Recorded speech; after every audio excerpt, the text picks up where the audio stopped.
أعوذ بالله من الشيطان الرجيم.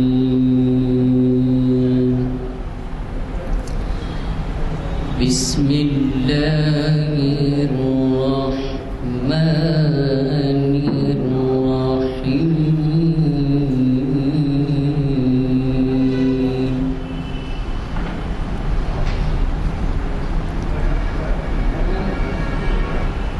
قل هو الله أحد الله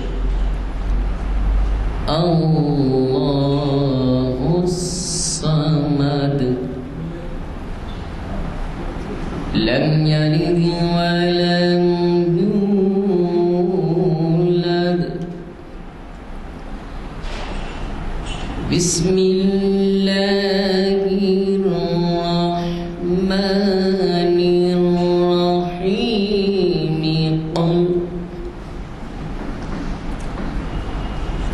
قل هو الله أحد الله الصمد لم يلد ولم يولد. لم يلد ولم يولد ولم يكن له لم يلد ولم يولد ولم يكن له كفوا أحد. صدق الله العظيم. أعوذ بالله من الشيطان الرجيم. بسم الله الرحمن الرحيم. وما من دابة في الأرض إلا لله رزقها ويعلم مستخرجها ومستودعها وكان في الكتاب المبين. صدق اللہ العظیم. یہ آیت سورہ ہود کی 6ویں آیت ہے. یا آپ 12ویں پارے کو شروع کریں تو اس کی ابتدائی پہلی آیت ہے یہ. اس کے اندر اللہ تعالیٰ فرماتے ہیں کہ زمین کے اوپر جتنی بھی مخلوق ہے، جتنی بھی جاندار ہیں، ان سب کا رزق کا کفیل دینے والا، رزق پہنچانے والا وہ اللہ تعالیٰ ہے. اور وہ یہ جانتا ہے کہ وہ جاندار کہاں پر ہے، کس جگہ پر ہے اور کس طرح اس کو پہنچانا ہے. تو یہ جاندار میں انسان، جن، چرند، پرند، بری، بحری تمام مخلوق شامل ہیں. تو کسی کو کچھ پریشانی کی ضرورت نہیں ہے کہ رزق کے لیے حلال اور حرام کی تمیز کو چھوڑ دے یا کچھ اور دوسرے طریقے اختیار کرے، کیونکہ رزق کا دینے کا اللہ تعالیٰ اپنے ذمے رکھا ہے اور وہ جانتا ہے کہ کس کو کہاں کس طریقے سے پہنچانا ہے اور وہ پہنچا کے رہتا ہے. اور یہ سب کتاب المبین کے اندر لوح محفوظ میں درج ہے. تو آج کی ہماری جانفشانی وغیرہ صرف اس حد تک ہوگی جبکہ ہم صراط مستقیم پر چلتے ہوئے رزق حلال کی تلاش کریں. الحمدللہ آج پیر ہے اور شریعت انفارمیشن کی 849ویں نشست جو ہے ہماری منعقد ہو رہی ہے. یہ جامعہ مسجد عالیہ گن فاؤنڈری کے اندر 28 مارچ 2022 کو. اور آج مخاطب کرنے والے ہیں ہمارے شہر کے جانے مانے مشہور و معروف شخصیت جو نہ صرف ہندوستان کے مختلف شہروں میں بلکہ بیرون ملک بھی اپنا اثر و رسوخ رکھتے ہیں اور اخبارات کے اندر آپ کی سرخیاں، آپ کے مضامین، آپ کے تجزیے بڑے غور و فکر سے سنے اور سمجھے جاتے ہیں اہل علم کے اندر. تو یہ قدردان شخصیت ہمارے ساتھ موجود ہے اور وہ آج جس عنوان سے مخاطب فرما رہے ہیں وہ ہے رمضان المبارک کی آمد اور موجودہ حالات. اس کے اوپر آپ جو ہے بیان فرمائیں گے. میں گزارش کرتا ہوں ڈاکٹر صاحب سے کہ وہ ہم کو اپنے بیان سے محظوظ فرمائیں. نحمدہ نصلی علی رسول الکریم ربی اشرح لی صدری ویسر لی امری واحلل عقدۃ من لسانی یفقہوا قولی۔ محترم غلام یزدانی صاحب اور مسجد عالیہ کے ذمہ دار اور شریک محفل، آج کا عنوان حالات کے اعتبار سے اور رمضان کی آمد کی وجہ سے میں سمجھتا ہوں کہ ہندوستان کے مسلمانوں کے لیے بہت اہم عنوان ہے۔ رمضان کی آمد ہر سال ہوتی ہے اور ہر سال ہم اس کو بڑے اہتمام سے، بڑے ہی توجہ سے عبادت میں گزارتے ہیں، اپنی ذمہ داریوں کو محسوس کرتے ہیں اور جتنا ممکن ہو سکے نفسانی برائیوں کو چھوڑ کر ایک دوسرے کے قریب آتے ہیں۔ اور ایک سال جیسا کہ کہا گیا کہ شیطان بند ہوتا ہے تو ہمارے نفس میں بھی وسوسے پیدا ہونا کم ہو جاتے ہیں اور ہماری تربیت دی جاتی ہے ایک سال کہ نفس کو آپ اتنا پاک کر لو کہ آنے والے 11 مہینے میں بھی یہ اس قدر مضبوط و مستحکم ہو جائے کہ شیطان کے وسوسوں سے اور تمہاری خود نفس کی شرارت سے یہ محفوظ رہ سکے۔ اب سوال یہ ہے کہ اس رمضان کے آنے میں اس سال میں کیا فرق ہے، کیا تبدیلی آئی ہم میں اور کیا تبدیلی حالات میں آئی اور قرآن ہم سے کیا مطالبہ کرتا ہے؟ کیونکہ جب اللہ نے کہا یا ایھا الذین آمنوا کتب علیکم الصیام کما کتب علی الذین من قبلکم لعلکم تتقون، اور آگے جانے کے بعد شہر رمضان الذی انزل فیہ القرآن ھدی للناس وبینات من الھدی والفرقان فمن شہد منکم الشہر فلیصم۔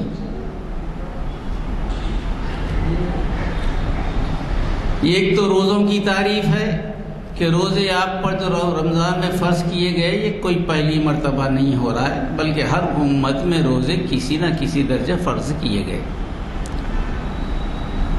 وہ تاریخ میں جانا نہیں چاہتا، میرا موضوع الگ ہے، کیونکہ ہر مذہب کی تاریخ اٹھا کر دیکھیے روزے کسی نہ کسی شکل میں موجود ہیں۔ اب معاملہ ہے ہم روزے کیوں رکھتے ہیں؟ ہمارے روزے رکھنے کی وجہ کیا ہے کہ اس مہینے میں قرآن مجید ہم پر اتارا گیا اور قرآن مجید کیا ہے؟ ھدی للناس، ھدی للمؤمنین نہیں، ھدی للناس، سارے انسانوں کے لیے ہدایت کا سرچشمہ ہے۔ وہ بینات، کھلی کھلی آیتیں، کس کی؟ ہدایت کی، واضح آیتیں، اس میں کوئی شک و شبہ نہیں ہے۔ وہ فرقان، حق و باطل کی کسوٹی، وہ معیار بس یہی ہے۔ یعنی علم انسانی زندگی میں جو ضرورت ہے، ہر لمحے ہمارے سامنے جو مسائل آتے ہیں ان کا حل کیا ہو، کیونکہ انسان جو پیدا کیا گیا ہے جب آتا ہے دنیا میں تو مسائل لے کر آتا ہے۔ اس کا ثبوت یہ ہے کہ جب بچہ پیدا ہوتا ہے اگر نہ روئے وہ تو سارا زمانہ پریشان ہوتا ہے کہ بھئی یہ بچہ زندہ رہے گا یا مرے گا. جب آواز نکلتی ہے رونے کی وہ تو روتا ہے مگر ہم سب خوش ہوتے ہیں کہ دیکھو بچہ ہمارے پاس آ گیا.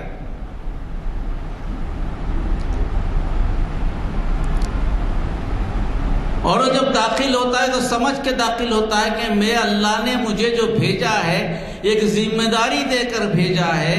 چونکہ الستُ بربکم وہ کہہ چکا تھا، اس کی روح کہہ چکی تھی. اللہ نے سوال کیا تھا کیا تو میرا رب نہیں ہے؟ تو اس نے کہا تھا کہ قالوا بلا، بے شک آپ ہمارے رب ہیں، شہیدنا، ہم اس کی گواہی دیتے ہیں. وہ اس قسم یاد تھی اس کو. اور جب پیدا کیا گیا تو بولا کہ یہ تو آزمائش کی جگہ ہے، میں اچھا خاصا تھا وہاں پر عالم ارواح میں، مجھے کوئی پریشانی نہیں تھی. اب یہ داخل ہوا تو آزمائش کی جگہ. اس آزمائش کی جگہ میں جہاں وہ بھیجا جا رہا ہے، اب جو سوال کیا گیا تھا اس سے الستُ بربکم، کیا میں تمہارا رب نہیں ہوں، اس کی حقیقت کو جانتا ہے وہ کہ حالات ایسے پیدا ہوں گے جس میں رب کے ہونے کے انکار کرنے کی بھی گنجائش ہوگی دنیا میں.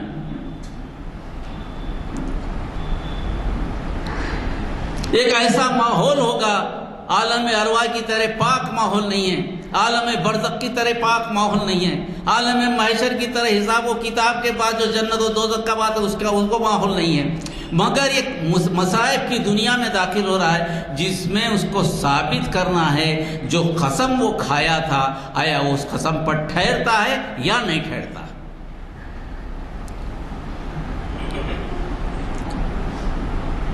اللہ نے اس کو کائنات حوالے کر دی. کائنات کا ذمہ دار ہے وہ، کائنات کا نگران کار ہے وہ، خالق کا خلیفہ ہے وہ. جب کائنات حوالے کر دی گئی، دنیا کی جتنی کائنات کی جتنی مخلوق ہے وہ سجدہ کر چکی اس کے سامنے، اور وہ ذمہ دار ہے اس کا. پر اس سے کیسے نپٹے، کیا طریقہ کار ہے؟ جب تک کہ اس کو ہدایت نہ ملے، دنیا کی نہ صرف خود کے نفس کو بلکہ انسانوں کے درمیان اختلافات کے باوجود ایک مشترکہ اقدام کرنا، پھر اس کے بعد قومی اور بین الاقوامی سطح پر اس کو معاملات کو طے کرنا، پھر اس کے بعد اللہ کی مخلوق کے جو ذرائع ممالک میں ہیں ان ذرائع کو استعمال کر کے انسانوں کی فلاح و بہبودی کے لیے کام کرنا، ایک ایسا امن قائم کرنا جیسے کہ اللہ چاہتا ہو. ایک بچہ پیدا ہوا تو بس خاندان کا نہیں ہے، وہ تو اس کائنات کا ذمہ دار ہے. اور قرآن مجید صرف فقہ کی کتاب نہیں ہے، روزہ نماز حج زکات کی کتاب نہیں ہے، خالی ہماری عبادت کی کتاب نہیں ہے کہ ہم نماز پڑھ لیں، روزہ رکھ لیں، حج کر لیں، زکات دیں، اس کے بعد بولیں کہ ٹھیک ہے ہم کو جنت نہ آئے. ایسا نہیں. ایک مسلمان سے توقع کیا ہے، ایک مسلمان سے امید کیا رکھی جاتی ہے؟ ایک مسلمان کو اگر یہ سمجھے کہ انہیں نماز نہیں پڑھتا تو مسلمان کیسا، کلمہ نہیں پڑھتا تو مسلمان کیسا، روزہ نہیں رکھتا تو مسلمان کیسا، اگر موقوف میں آ جائے حج کو نہیں جاتا تو مسلمان کیسا، اگر اتنی جائیداد زکات دینا زکات ادا نہیں کرتا تو مسلمان کیسا. یہ تو بنیادی ضرورتیں ہیں. مگر ہم رمضان کا استقبال کیسے کرتے ہیں؟ ہم پر مصائب آنے کی وجہ کیا ہے؟ ہم نے قرآن کے پیغام کو سمجھا ہی نہیں. قرآن کو ہم ایک مذہبی کتاب سمجھتے، چند عبادتوں کے لیے آئی ہے. کیا ہوگا، شادی بیاہ کے مسئلے کیسے ہیں، وراثت کے مسئلے ہیں، طلاق کے مسئلے کیسے ہیں، دان نفقے کے مسئلے کیا ہیں، نماز ہو گئی تو رکعت کہاں باندھنا، سجدے سہو کیسے کرنا، زکوٰۃ دیے تو 2.5% کس پہ دینا، 10% کس پہ دینا، حج آئے تو حج کے لیے پیسے جمع کر کے کس طرح جانا، کہاں ٹھہرنا، کیا کیا رکن، کیا کیا ارکان کا ادا کرنا۔ ہمارے معاملات صرف ہماری ذاتی زندگی تک محدود ہو کے رہ گئے۔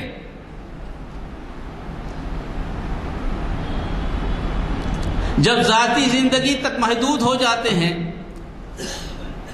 کتاب الہی کو جب شخصی زندگی تک محدود کر دیا جاتا ہے، اس قوم سے اتحاد و اتفاق اٹھا لیا جاتا ہے، کیونکہ قوم نے وہ ذمہ داری نبھائی نہیں جس ذمہ داری کے لیے بھیجی گئی تھی کتاب۔ خالق کائنات نے کتاب بھیجی کہ اس میں تمام مخلوقات کو کس طرح استعمال کرنا، یہ سارے کا سارا علم دیا گیا ہے۔ اس میں دنیا میں اگر کوئی علم ہے تو صرف اسی کتاب میں ہے، باقی تجربات ہیں، مشاہدات ہیں۔ وہ تجربات مشاہدات کے نتیجے اگر اس کے برابر ہیں تو وہ صحیح ہے،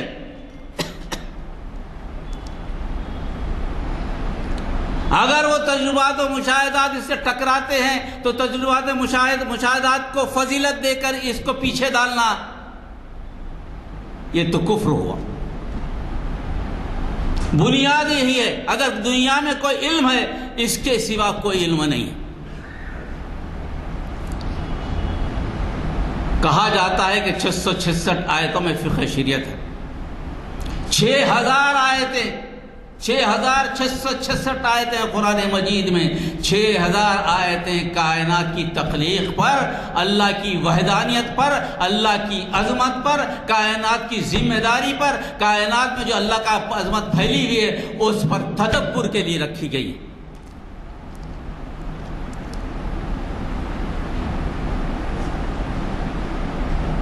کوئی معاشی نظام ہمارے سامنے نہیں پیش کرنے کے لیے، زکوٰۃ دی گئی مگر زکوٰۃ کی تقسیم اجتماعی طور پر نہیں کرتے۔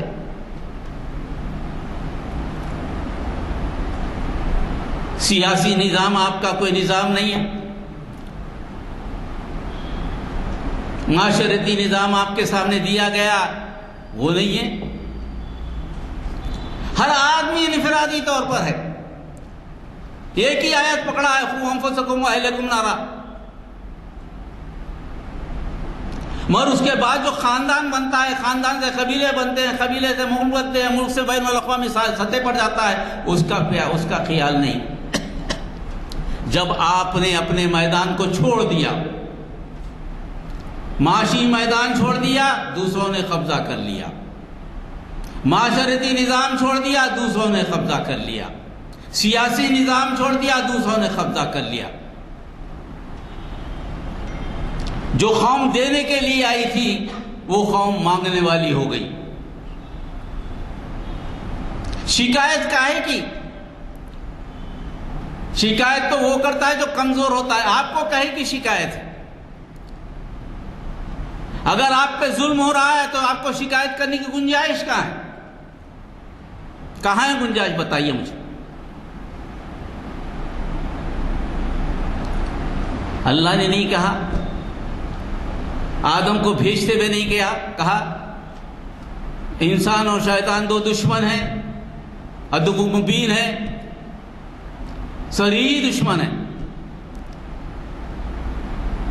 اللہ نے یہ بھی نہیں کہا تمہاری جہاں شیطان کے وسوسے چلیں گے، شیطانی صفت کے لوگوں کو بھی پیدا کرے گا اللہ۔ شر اور خیر پیدا کیا تو شر کے لوگ بھی پیدا ہوں گے، خیر کے لوگ بھی پیدا ہوں گے، کیوں نہیں پیدا ہوں گے؟ کیا انسان کے ساتھ ایک شیطان پیدا نہیں ہوتا ہمزاد؟ دو فرشتے پیدا نہیں ہوتے؟ کیا نبی قرآن میں نہیں کہا گیا کہ جب ہم نبی کو بھیجتے ہیں تو ان کے مخالفین کو پہلے بھیجتے ہیں؟ نہیں کہا؟ ہم کو دوسروں سے شکایت کی گنجائش کہاں دیتا ہے قرآن؟ وہ تو ایسا کریں گے ہی کرے۔ تمہاری آزمائش کی جگہ تو یہ ہے، یہ اللہ کا بڑا فضل ہے کہ وہ لوگ پیدا کیے جاتے ہیں تاکہ آپ کے ایمان کا جو ہے امتحان کیا جائے. اگر آپ اس پہ پورے ہوتے ہیں تو آپ کو جنت کا مستحق بنایا جائے. اگر وہ پیدا نہ ہوتے تو پھر آپ کی آزمائش کیا ہے گی؟ آپ کی آزمائش کیا ہے گی؟ آپ کا حرف شکایت زبان پہ آئے کہ مجھے وہ ستا رہا ہے، مجھے وہ تنگ کر رہا ہے، میرے لیے عرض حیات تنگ کر رہا ہے. تو کہ آپ کو ایمان نہیں، ہر کام تو اللہ کی مرضی سے ہوتا ہے نا. اللہ کی مرضی تو پتہ بھی نہیں ہلتا. کیا اللہ کو نہیں معلوم ہے؟ یہ اللہ کو معلوم ہے. جب اللہ کو معلوم ہے کہ آپ کے مخالفین میدان عمل میں ہیں، اور آپ کو کیا حکم دیا گیا؟ آپ کو حکم دیا کہ یہ کتاب کو فالو کرو. جو حزب الشیطان ہے ان کا سردار تو شیطان ہے ہی ہے. اے مومنو، میں تمہارا ہوں. ابھی آیت پر سورۃ توحید، قل اللہ احد اللہ الصمد لم یلد ولم یولد ولم یکن لہ کفوا احد. میں تمہارا ہوں نا، میرے پہ بھروسہ نہیں ہے، مجھ پہ اعتماد نہیں ہے، میں تمہاری بھلائی کے لیے نہیں کھڑا ہوں گا. جن کو معلوم ہے کہ ان کے سامنے جنت و دوزخ کی کوئی حقیقت معلوم ہی نہیں مرنے کے بعد کیا ہونا ہے، مگر وہ لوگ اللہ کی دی ہوئی اجازت شرط اس پر ایسے ایمان سے قائم ہیں اور اس کو پھیلانے میں لگ گئے ہیں. اور تمہارا حال کیا ہے؟ جن کو معلوم ہے کہ تمہاری زندگی جنت کے بس خرید لی گئی ہے، مگر تم میں وہ ہمت ہی نہیں، تم میں مقابلے کی صلاحیت ہی نہیں، ہر بات پر آہو بکا کرتے ہو. تو اللہ تعالیٰ اپنے بندوں کو عرص حیات تنگ کرتا ہے، آزمائش میں ڈالتا ہے، تاکہ وہ اپنے بھولے ہوئے راستے کی طرف واپس آ جائے.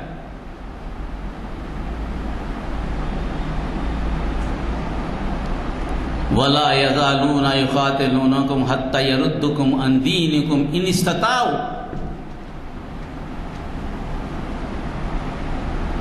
وَمَن يَرْتَدِّ مِنكُمْ عَنْ دِينِهِ فَيُمِتْ فَأُولَٰئِكَ أَصْحَابُ النَّارِ هُمْ فِيهَا خَالِدُونَ فَأُولَٰئِكَ حَبِطَتْ أَعْمَالُهُمْ فِي الدُّنْيَا وَالْآخِرَةِ أُولَٰئِكَ أَصْحَابُ النَّارِ هُمْ فِيهَا خَالِدُونَ. اللہ نے تو رکھ دی آسان ہے. اگر ان کا بس چلے تو تم کو اپنے دین سے پھیر دیں. نیا معاملہ نہیں ہے، آپ کو تو پورا بتا دیا کیا ہے. آپ کو ایمان کو پرکھنے کے لیے تو بتا دیا گیا. اگر ان کا بس چلے تو آپ کو دین سے پھیر دے، حجاب کو نکال دے، نمازوں پہ پابندی لگا دے، مسجدوں کو مسمار کر دیں، مندر بنا دے. وہ تو اپنا کام کر رہے ہیں، آپ کھڑے رہ کے چیخ رہے. کبھی کہتے ہیں کہ عدالت پہ بھروسہ ہے، کبھی کہتے ہیں کہ سخاوت پہ بھروسہ ہے، کبھی کہتے ہیں کہ اس پہ بھروسہ ہے. ارے خدا کے بندے، کیا اللہ پہ بھی بھروسہ ہے؟ اللہ پہ بھی بھروسہ ہے. قرآن تو شروع ہوئی سورہ فاتحہ سے، ختم کس پہ ہوئی؟ ختم کس پہ ہوئی؟ معوذتین پہ ہوئی نا. وہاں تو تعریف کر کے شروع، ایاک نعبد و ایاک نستعین بولتا اللہ نے قرآن رکھ دیا سامنے. دیکھو اس مسئلے پہ چلو، ختم کس پہ کرا؟ معوذتین پہ کرا. شر کیا کیا ہوں گا؟ قل اعوذ برب الفلق بولا، جو نمودار چیزیں ہونے والے شر، اس سے پناہ مانگو. میں نے پیدا کیا ہر مخلوق کو، اس شر بھی ہے خیر بھی ہے، مگر میں ہوں. اگر شر سے کوئی گھبرا کر تم کو مار رہا ہے، کچھ گڑبڑ کر رہا ہے، تم اس کی طرف توجہ کرنے کے بجائے میرے طرف آؤ، میں پیدا کرنے والا ہوں.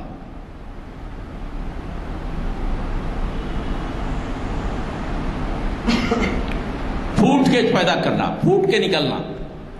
بیج جیسے پھوٹتی ہے اس کے بعد تخلیق ہوتی ہے دنیا کو، تخلیق کائنات کو، اس کے بعد اس میں ساری مخلوق کو من شر ما خلق.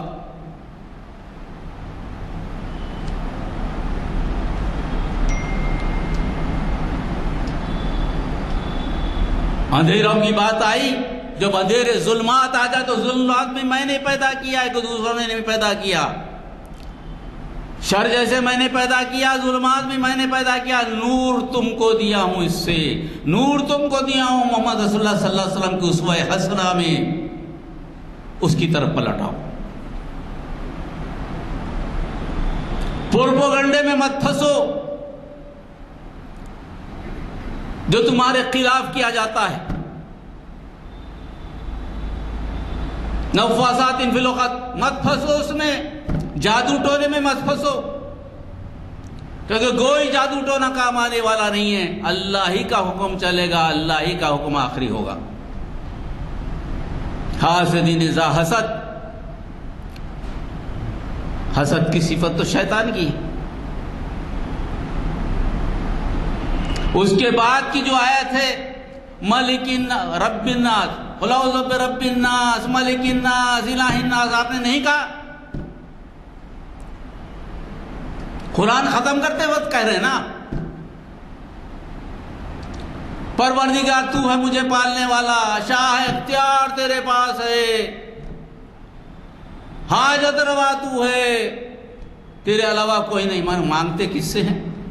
توقع کبھی کسی حکومت سے، توقع کسی قائد سے ہے، توقع کسی چیز لوگوں سے لگی ہوئی ہے. ایمان اگر پیدا نہ ہو، لا الہ الا اللہ کے اصل معنی پر جب تک جو قوم نہ جمے اس وقت تک مدد نہیں آتی.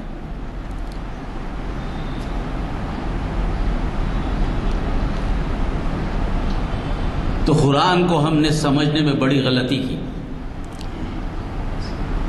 قرآن کو ایک دین، اسلام کو مذہب کے بجائے ایک دین سمجھیے، طریقے زندگی سمجھیے.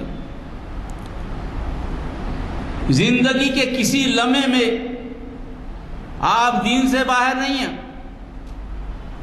دنیا کے مذاہب میں سر عبادت کے وقت مذہب نظر آئے گا، کسی معاملے میں کسی مسئلے پہ مذہب ان سے دور ہوتا ہے، مگر آپ ہر سانس میں محتاج ہیں قرآن کے، ہر عمل میں محتاج ہیں آپ قرآن کے.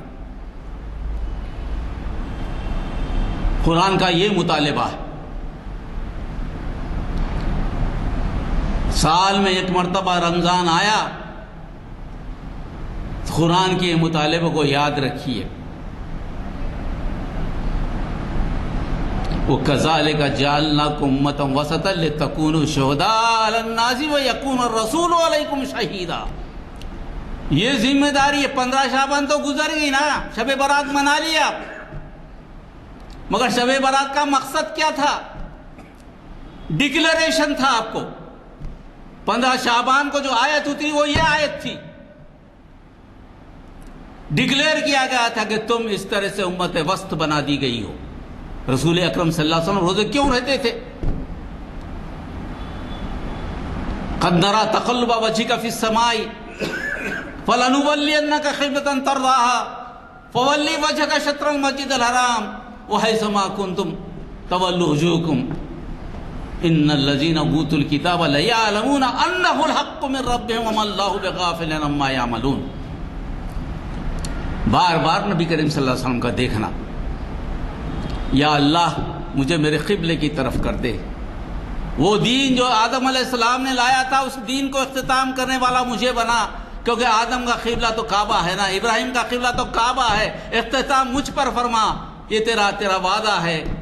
وہ وعدہ آیا کب؟ 15 شعبان کو اکثر کہا جاتا ہے. اسی لیے شب برات کی اہمیت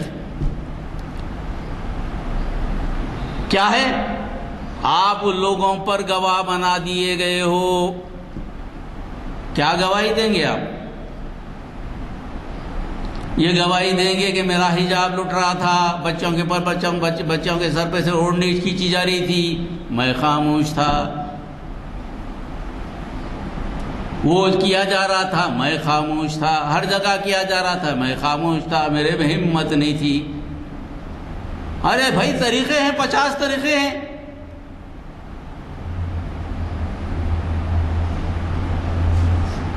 آپ کو اپنے رب سے اگر تعلق ہو تو ہو جاتا. کیا اتنی فراست نہیں ہے مومنوں کے پاس؟ اتنا تجربہ نہیں ہوگا کہ کون سے ادارے پہ بھروسہ کریں آپ؟ دنیا کا حال ہی تو یہ ہے نا. کون سے ملک پہ بھروسہ کریں آپ؟ کون سے لوگوں پہ بھروسہ کریں آپ؟ بھروسہ کر کے دیکھ لیے نا. اللہ پہ اگر بھروسہ ہوتا تو یہ حال ہوتا؟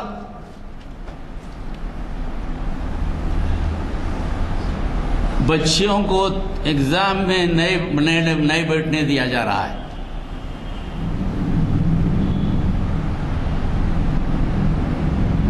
ان کا سال خراب ہوتا ہے یا نہیں ہوتا واللہ عالم. مگر ہماری عدالت عالیہ کا اگر یہ سوچ ہے، یہ کوئی اہم چیز نہیں ہے جس پر بحث کی جائے، اس کو فوری طور پر سننا ہمارے لیے لازم نہیں. ہم اس کو تاخیر مؤخر کرتے.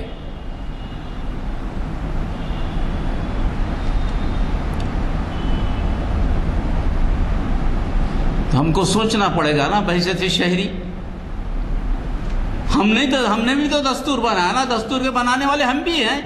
اس ملک میں ہم اجنبی نہیں ہیں، کرایہ دار نہیں ہیں، ہم اس کے مالک ہیں.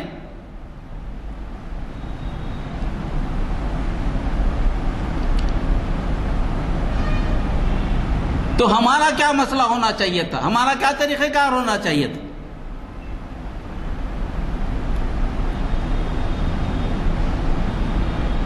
پچاس چیزیں ہو سکتی ہیں، کیونکہ معاملہ حجاب تک نہیں رکے گا. کامن سول کوڈ کے لیے جو کوشش کی جا رہی ہے اس کا ایگزامپل کرناٹک میں.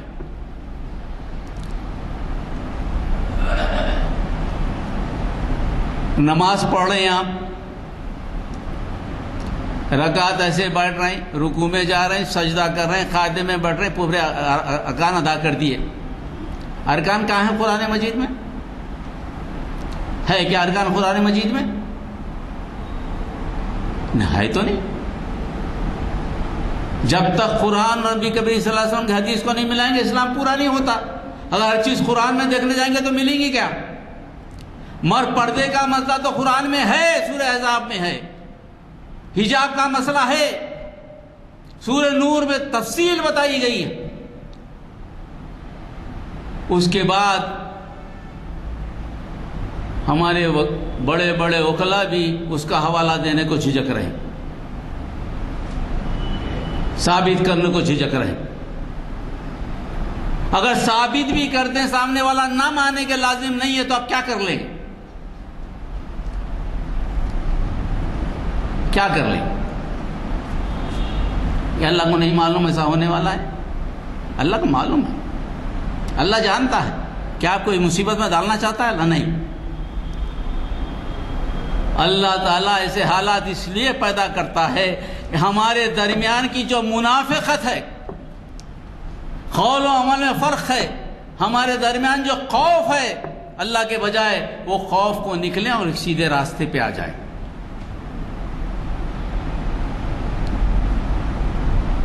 ہماری مجرمانہ زندگی پہ اللہ جو گرفت کر رہا ہے اس کی وجہ کیا ہے؟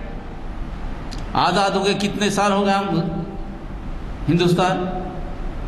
کیا ہم نے کوئی اچھا اسکول بنایا، کوئی کالج بنایا، کوئی چیز ایسی کی ہے جو سامنے رکھ دی جائے کہ بے کر یہ ہماری بنی ہوئی ہے؟ نہیں کیا. کیا ہمارے پاس پیسہ نہیں تھا؟ ہمارے پاس ماہرین نہیں تھے؟ ہمارے پاس کس چیز کی کمی تھی؟ ایک ہی چیز کی کمی تھی، کیا؟ ہم مل کے بیٹھنا نہیں چاہتے.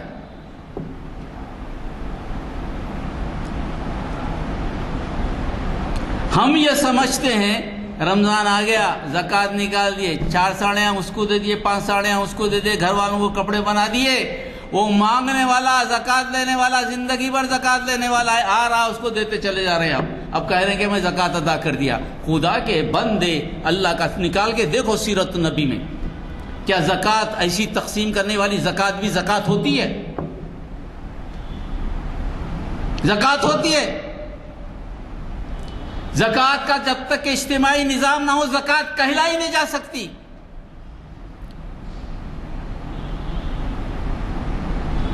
کہاں ہے؟ جب حکم آیا زکوٰۃ کا، اس کے بعد کبھی بھی زکوٰۃ انفرادی طور پر نہ وصول کی گئی نہ تقسیم کی گئی صحابہ کی زندگی میں.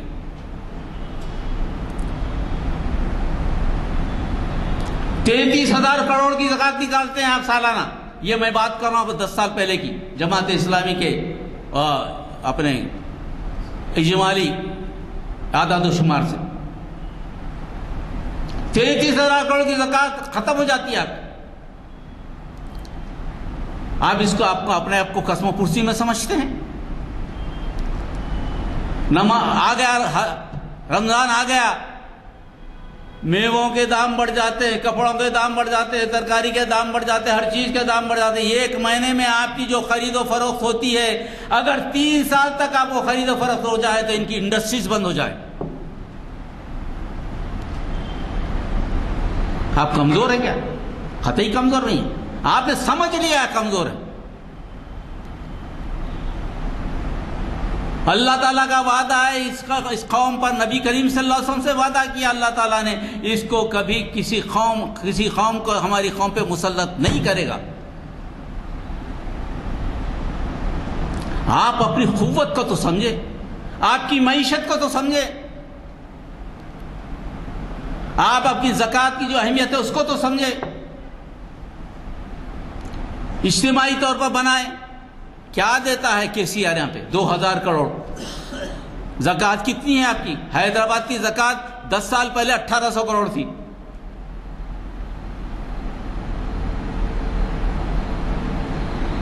ارے بھی سب مسائل حل کرنے کے آپ کے پاس ہے. مدارس بند ہو گئے، آپ کے پاس نہیں ہے مدارس، آپ کے پاس سسٹم نہیں ہے.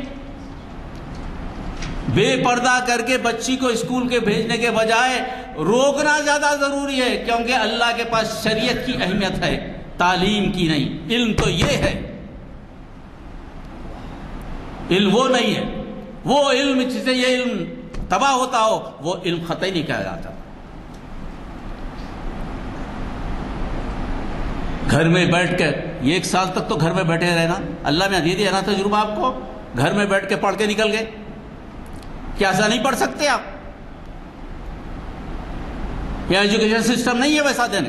اسکول کو جانے کیا ضروری ہے؟ اسکول کو جانے سے فیس بچی، کرایہ بچا، دنیا بھر کے ڈریس بچے، سب بچے. گھر میں بیٹھ کے بھی دے سکتی ہے بچی، تو آپ کے لیے فائدہ مند ہے. میٹرک لیول پر. مگر ہے کیا ایسا کوئی نظام؟ ایسا کوئی نکل کے بولنے والا ہے کیا؟ مدارس نہیں ہے آپ کے پاس. مدارس کا تو ایک جال ہے، ان کو تو تجربہ ہے اس کا. خالی نصاب بدلنا ہے، گورنمنٹ کا نصاب بدلنا ہے. بچیوں کی متوازی کلاسز نہیں چل سکتی وہاں پہ. ہاں کیا ہم فیس وہاں دیے تو یہاں نہیں دے سکتے؟ 2 فائدے ہیں نا اس میں. ایک تو دینی ماحول ملے گا، بچی اچھی نکلے گی، پردے میں بھی جائے گی. کیا ہم اس کو استعمال نہیں کر سکتے؟ کر سکتے. مگر ایسی تحریک کیوں نہیں چلتی؟ وجہ کیا ہے نہیں چلتی؟ کتنے انسٹیٹیوشن ہیں ہمارے پاس اردو میڈیم کے، کتنے اسکولس ہیں، وہ بیچارے معیار کو نہیں جا سک رہے، اس کی وجہ سے پیسے نہیں ہیں ان کے پاس. کیا ان کو بلا کر بات نہیں کی جا سکتی کہ بھائی لڑکیوں کی الگ تعلیم کرو، ہم وہاں جو پیسے دے رہے ہیں انگلش میڈیم میں یہاں پیسے دیں گے، آپ معیار قائم کرو، ہم آپ لڑکیوں کو وہاں بھیجیں گے. کیا وہ اسکولوں کی ترقی نہیں ہوتی، روزگار نہیں نکل سکتا؟ نکل سکتا. کیا جو مساجد ہیں، مساجد تو ہماری درسگاہ ہے نا، ہمارا پائے تخت ہے نا مساجد. مسجد نبی بھی تو پائے تخت تھی. کیا خالی عبادت کے لیے تھی؟ مہمان بھی آتے تھے، فیصلے بھی ہوتے تھے، افواج بھی بھیجے جاتے تھے، لوگوں کو ریسیو بھی کیا جا سکتا تھا. ایک سلطنت تھی ہماری. کیا مساجد میں ہمارے زمانے میں جو سبائی اسکول ہوتے تھے ویسے کیا اسکول ڈال کر آپ کے جگہ استعمال نہیں کی جا سکتی؟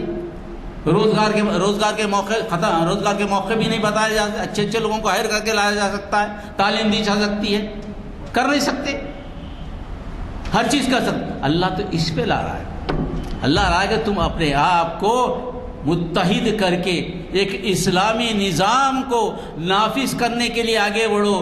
تمہاری غیرت، تمہاری حمیت کیا اب بھی نہیں زندہ ہوتی؟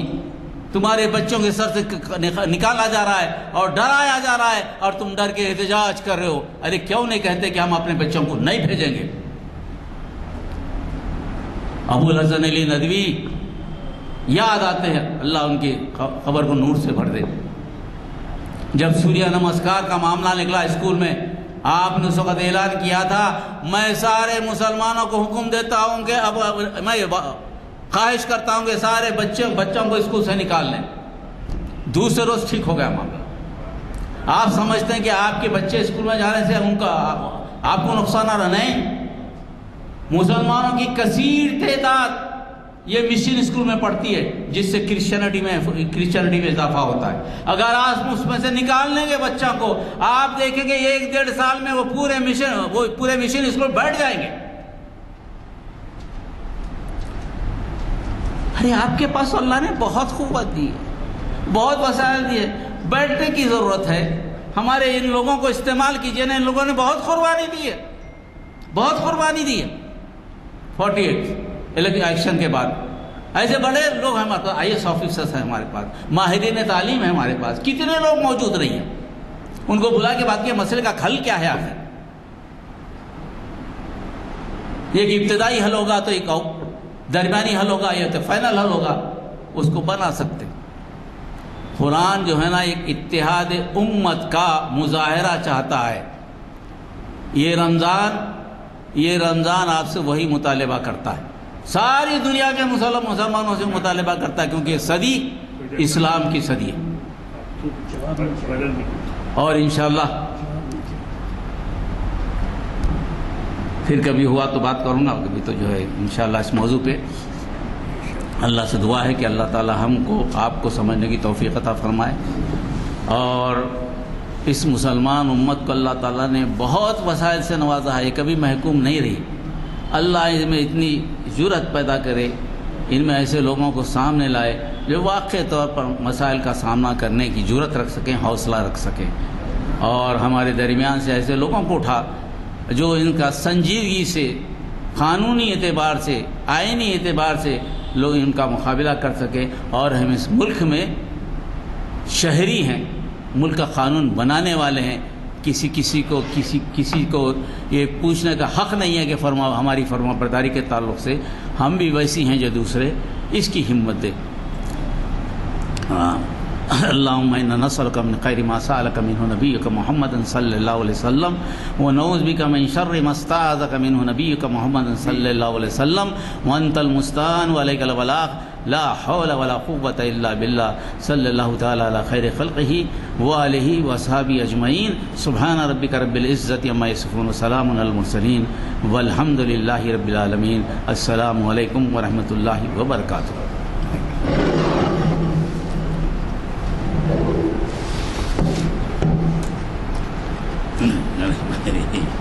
السلام علیکم حضرات، ہمیشہ کی طرح آج کے مخرج صاحب نے ہمیں بہت سی چیزوں کے غور و فکر کے لیے مشورہ دیا ہے۔ یہ مشورے جو ہے عمل میں لائے جائیں تو بات بنتی ہے، ورنہ یہ کہ باہر نکل کے کیا اچھا خطاب تھا، مولانا نے بہت ہمیں مسائل کی طرف توجہ دلائی، خالی یہ تعریف نہیں بلکہ اس پہ عمل بھی ہونا ہے۔ اب وہ تو اپنا کام کر چکے، واحد صاحبان دکھتی رگوں کو پکڑتے ہیں، اور جب انہوں نے ہمیں ہماری کمزوریوں کی نشاندہی کی ہے تو یہ آپ کا ہمارا کام ہے کہ ان کے مشوروں پر عمل پیرا ہوں۔ اب ایک محفل رہ گئی ہے رمضان سے پہلے، اور وہ ہے علامہ اقبال کا تصور کائنات، پروفیسر مجید بیدار، محفل اقبال شناسی کی 69ویں نشست کو مخاطب کریں گے کل نہیں پرسوں اسی جگہ اور اسی ٹائم پر، یعنی بعد ازاں۔ مجھے قوی توقع ہے کہ اس آخری محفل سے بھی آپ استفادہ کریں گے جیسے آپ کرتے آئے ہیں۔ ایک معروضہ ہمیشہ سے رہا ہے اور اب بھی کہوں گا کہ نوجوانوں کی کمی ہے۔ جب تک کہ آپ خود توجہ نہ کریں نوجوان متوجہ ہونے والے نہیں ہیں۔ آپ جا کے دیکھیے شہر کے کئی حصوں میں رات میں جب کہ لوگ عشاء کی نماز کے لیے جاتے ہیں، چبوتروں پہ جمع ہوتے ہیں ہمارے نوجوان، اور دن بھر کے مصروفیات کے تذکرے ہوتے ہیں، یا بلا جانے سنیماؤں کے، فلموں کے، اسپورٹس کے تذکرے رہتے ہیں، لیکن نمازوں سے بے پرواہ ہے۔ اور اس کے لیے پوچھ آپ کے ہمارے لیے ہوگی کہ آپ نے یہ سب اہتمام کیا لیکن نوجوانوں کو متوجہ نہیں کیا۔